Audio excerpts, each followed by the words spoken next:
Hi friends, ആകാശ സ്ലോഗിലേക്ക് എല്ലാവർക്കും സ്വാഗതം. എല്ലാവരും സുഖമായിട്ടിരിക്കാമെന്ന് വിശ്വസിക്കുന്നത്. ഞങ്ങൾ സുഖമായിട്ടിരിക്കാമെന്ന്. പിന്നെ എൻ്റെ സൗണ്ട് ഒരുമാതിരി ഉണ്ട് കേട്ടോ, കാരണം കുറച്ച് കോൾഡ് ഉണ്ട് കേട്ടോ. മൂക്കും കോൾഡ് ഉണ്ട്. നെബുലൈസേഷൻ ആവിയൊക്കെ മാറി തിരിഞ്ഞ് പിടിക്കുന്നുണ്ട് കേട്ടോ. എന്ന് വെച്ചാൽ കഫമൊക്കെ തുപ്പിക്കളയാൻ പറ്റില്ലല്ലോ, അതിൻ്റെ ഒരു ബുദ്ധിമുട്ടുണ്ട് കേട്ടോ. ആവി പിടിക്കുന്നത് വെച്ചാൽ ഇപ്പോൾ ഈ ചൂട് സമയത്ത് ചൂടും കൂടാണ്, അപ്പോൾ ആവി പിടിക്കാൻ അതിൻ്റേതായ ബുദ്ധിമുട്ടുണ്ട് കേട്ടോ. എന്നാലും കുഴപ്പമില്ല, AC റൂമിനകത്ത് ഇരുന്നിട്ട് ആവി പിടിച്ചിട്ട് പിന്നെ നെബുലൈസേഷൻ ചെയ്ത് ഇപ്പോൾ കുറച്ച് കുറവുണ്ട്. കാരണം ഞാനാട്ടോ ആദ്യം കോൾഡ് കൊണ്ടുവന്ന് അതിനിവിടെ കിടന്ന് വഴക്കാട്ടോ ആകാശയുടെ അച്ഛൻ കൊണ്ടുവന്ന് ലാസ്റ്റ് അത് എന്തായാലും ആകാശനെ കൂടുതൽ എടുക്കത്തോണ്ടിരിക്കുന്നുണ്ട്. അവൾക്ക് എന്തായാലും പടർന്നു കേട്ടോ കോൾഡ്. മരുന്നൊക്കെ കൊടുത്ത് ഇപ്പോൾ ഇത്തിരി നല്ല കുറവുണ്ട് കേട്ടോ. അപ്പോൾ ഇന്ന് പിന്നെ നമ്മുടെ ചാനൽ ആദ്യമായിട്ട് ആരെങ്കിലും കാണുന്നെങ്കിൽ ഒന്ന് സബ്സ്ക്രൈബ് ചെയ്ത് ഞങ്ങളെ സപ്പോർട്ട് ചെയ്തേക്കണേ. പിന്നെ കൂടുതലുള്ള ബെല്ലൈക്കനും കൂടെ ക്ലിക്ക് ചെയ്താൽ നമ്മളിടുന്ന വീഡിയോസ് നിങ്ങൾക്ക് നോട്ടിഫിക്കേഷൻ വഴി എത്തുന്നതായിരിക്കും. എല്ലാവരും ഒന്ന് സപ്പോർട്ട് ചെയ്തേക്കണേ. പിന്നെ ഇന്നത്തെ ദിവസം എന്ന് വെച്ചാൽ ആകാശമൊക്കെ രാവിലെ ഫുഡൊക്കെ കൊടുത്ത് കുഞ്ഞ് വീൽ ചെയറിലിരിക്കുകയാണെങ്കിൽ ഞാൻ മോളെ കാണിച്ചു തരാമേ.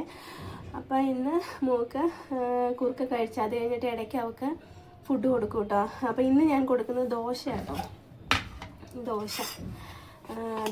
ദോശയുടെ മാവൊക്കെ റെഡിയാണ്. അപ്പോൾ അവൾക്ക് ഞാൻ ചമ്മന്തി അരയ്ക്കാൻ പോവാണ്. ചമ്മന്തി അരയ്ക്കാൻ വേണ്ടിയിട്ട് ഞാൻ തേങ്ങയൊക്കെ തിരുമ്മി വെച്ചിട്ടുണ്ട്. മോൾക്ക് ദോശയ്ക്ക് ചമ്മന്തി അരയ്ക്കുമ്പോൾ ആദ്യം ഞാൻ പറഞ്ഞില്ല എല്ലാം മിക്സിലിട്ട് അരച്ച് കുറുക്കി കേട്ടോ കൊടുക്കുന്നത്. ഇപ്പോൾ കുറച്ചൊക്കെ ട്രൈ ചെയ്ത്, കാരണം ഒരു ദോശയൊക്കെ തന്നെ 1 മണിക്കൂറോളം എടുക്കും കേട്ടോ. പക്ഷെ എന്നാലും കുഴപ്പമില്ല, 1 മണിക്കൂർ എടുത്തെങ്കിലും അവളൊരു ദോശ കഴിക്കണം എന്നുള്ള ആഗ്രഹത്തോടെ കേട്ടോ ഞാൻ അവൾക്ക് കൊടുക്കുന്നത്. അപ്പോൾ അവൾക്ക് ഞാൻ ചമ്മന്തി അരയ്ക്കുമ്പോൾ ഇതിനകത്ത് ഒന്നും ഇടില്ല കേട്ടോ. എന്ന് വെച്ചാൽ ഇതിനകത്ത് കുറച്ച് ചുമന്നുള്ളി ഇടും, പിന്നെ കാശ്മീരി ചില്ലേരി ഇല്ലാത്ത ഇടും കേട്ടോ. കാരണം ഇഞ്ചി അങ്ങനെ ഇട്ട് കഴിഞ്ഞാൽ അതിൻ്റെ എന്തെങ്കിലും ഒരു എരിവെല്ലാം വന്നു കഴിഞ്ഞാൽ ഭയങ്കര കഷ്ടമാവും, പിന്നെ കഴിക്കത്തില്ല. അതുകൊണ്ട് ഇഞ്ചിയൊന്നും ഇടത്തില്ല കേട്ടോ. കുറച്ച് ഉള്ളി പിന്നെ കുറച്ച് കാശ്മീരി ചില്ലി ഉപ്പും കൂടി ഇട്ടിട്ട് നല്ല പേസ്റ്റ് മാതിരി അരച്ചെടുക്കും കേട്ടോ. എന്നിട്ട് കടു പൊട്ടിക്കാൻ നേരത്ത് കടു വറുത്തിടുമല്ലോ, കടു വറുക്കാതെ കുറച്ച് ഇച്ചിരി കടു എന്ന് വെച്ചാൽ ഒരു 5 കടു. കാരണം എനിക്കത് എടുത്ത് മാറ്റണം. കാരണം എന്താണെന്ന് വെച്ചാൽ അത് അവൾക്ക് കുഞ്ഞിന് കൊടുക്കുവാണെങ്കിൽ അവിടെ പല്ലിലൊക്കെ ഓട്ടയാട്ടോ, അതിലൊക്കെ കയറി ഇങ്ങനെ ഇരിക്കും. അപ്പോൾ അതുകൊണ്ട് ഒരു 5 കടു എനിക്കത് എടുത്ത് മാറ്റണം. പിന്നെ കറിവേപ്പില, ഉള്ളിയൊന്നും ഇടത്തില്ല. അങ്ങനെ കടു വറുത്തിട്ടാട്ടോ മോൾക്ക് ദോശ കൊടുക്കുന്നത്. അപ്പോൾ അതിനുള്ള പ്രിപ്പറേഷനായിട്ടാണ് നടന്നുകൊണ്ടിരിക്കുന്നത്.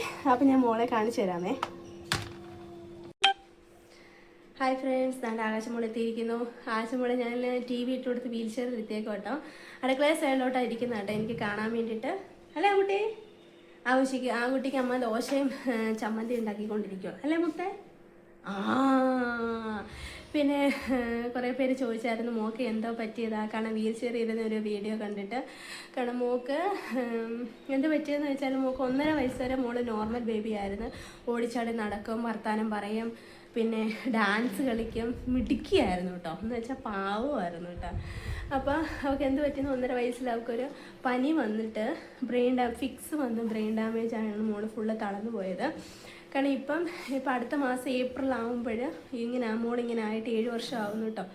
7ആണോ 8ആണോ എന്നറിയില്ല, അത്രയും വർഷം ആവുന്നു കേട്ടോ. കാരണം ഇത്രയും വർഷത്തെ ഒരു ഡെവലപ്മെൻറ്റാണ് ഇപ്പോൾ എൻ്റെ കുഞ്ഞിനുള്ളത് കേട്ടോ. കാരണം ആദ്യമൊന്നും ഒന്നുമില്ലായിരുന്നു, ആഹാരമൊക്കെ ട്യൂബ് ഫീഡിങ് ആയിരുന്നു അവൾക്കുടെ വയറ്റിൽ. ഇപ്പോഴും അതിൻ്റെ മാർക്കുണ്ട് കേട്ടോ, ട്യൂബ് ഫീഡിങ്ങിൻ്റെ. അല്ല മുത്തേ? ആദ്യം അവൾക്ക് ട്യൂബ് ഫീഡിങ് ആയിരുന്നു. അത് കഴിഞ്ഞിട്ട് പതുക്കെ ട്യൂബൊക്കെ റിമൂവ് ചെയ്ത് കുറുക്കാക്കി കേട്ടോ. പതുക്കെ കുറുക്ക് കൊടുത്താൻ തുടങ്ങി. കുറുക്ക് കൊടുത്തു കഴിഞ്ഞിട്ട് ഇപ്പം ഞാൻ കുറച്ച് സമയം എടുക്കും കേട്ടോ. നല്ല സമയം എടുക്കും ആഹാരം കഴിക്കാൻ. നമ്മൾ ക്ഷമയോടെ ഇരുന്ന് കൊടുക്കണം കേട്ടോ, എങ്കിലേ അവൾ കഴിക്കുള്ളൂ. അങ്ങനെ ഇപ്പോൾ കുറച്ച് ദോശയും ചോറ്, ഇഡ്ഡലി, ഉപ്പുമാവൊക്കെ ഇങ്ങനെ കുറച്ച് ഞാൻ കൊണ്ടുവരും കേട്ടോ. അല്ലേ മുത്താരിയേ? ഇപ്പോൾ അവൾക്കതൊക്കെ കഴിക്കാൻ ഇഷ്ടം. ഇപ്പോഴാട്ടോ അവൾക്ക് അതിൻ്റെയൊക്കെ ടേസ്റ്റൊക്കെ പിടിച്ചത്. അല്ലേ മുത്തേ?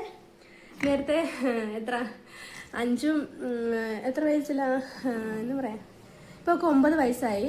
അപ്പോൾ ഒരു 5-6 വയസ്സ് വരെയൊക്കെ കുഞ്ഞു കൂടെ കഴിച്ചുകൊണ്ടിരുന്ന ഈ 6-ാം മാസത്തെ സെർലാക്കാണ്. കാരണം 6-ാം മാസത്തെ സെർലാക്കിനകത്ത് ഇതില്ലല്ലോ, കട്ടകളൊന്നും ഇല്ലല്ലോ, അതിനകത്തൊന്നും വരില്ല, പ്ലെയിൻ ആണല്ലോ. അങ്ങനെ കഴിച്ചുകൊണ്ടിരുന്നതാണ്. ഇപ്പോൾ പതുക്കെ അവൾക്ക് അതിൻ്റെ ടേസ്റ്റൊക്കെ പിടിക്കുന്നുണ്ട്. എൻ്റെ അമ്മച്ചിയെ ടേസ്റ്റൊക്കെ പിടിച്ച് കുറേശ്ശെ മോൾക്ക് ഇപ്പോൾ കൊടുക്കുന്നുണ്ട് കേട്ടോ. അങ്ങനെ മോള് ഹാപ്പി ആയിട്ടിരിക്കുന്നു. ഹാപ്പിയാണോ ആ കുട്ടി? സൗണ്ട് കേട്ടില്ല. ഹാപ്പിയാണോ ആ കുട്ടി? അത് തോർത്ത് വെച്ചേക്കാൻ എന്തിനാ വെച്ചാൽ അവിടെ തുപ്പ് ഇട്ട് അപ്പോൾ ഉടുപ്പ് നനയാതിരിക്കാൻ വേണ്ടിയിട്ടാട്ടോ. ആ കുട്ടി ഹാപ്പിയാണോ? ഹായ് പറഞ്ഞേ, ഒരു ഹായ് പറഞ്ഞേ. ഹായ്. അങ്ങനെ കേട്ടോ മോടെ കാര്യം. അപ്പം ഞാൻ വിചാരിച്ചെങ്കിൽ പിന്നെ ഒരു വീഡിയോ എടുക്കാൻ. ആദ്യമുള്ള ആൾക്കാർക്ക് അറിയുള്ളൂ മോടെ കാര്യം. ഇപ്പോൾ പുതിയതായിട്ട് വന്ന സബ്സ്ക്രൈബേഴ്സിനൊന്നും അറിയില്ലല്ലോ, അതുകൊണ്ടാണ് ഞാൻ വിചാരിച്ചത് അതൊരു വീഡിയോ ആയിട്ട് ഇടാനാണ്. അങ്ങനെയാണ് മോടെ സ്റ്റോറി. അതിലും വലിയ സ്റ്റോറി കേട്ടോ ഇനി ഒരു വീഡിയോയിൽ ഞാൻ പറയുന്നതായിരിക്കും. അപ്പോൾ ഇന്നത്തെ വിശേഷങ്ങൾ ഇത്രയേ ഉള്ളൂ. ബൈ പറഞ്ഞേ. Bye.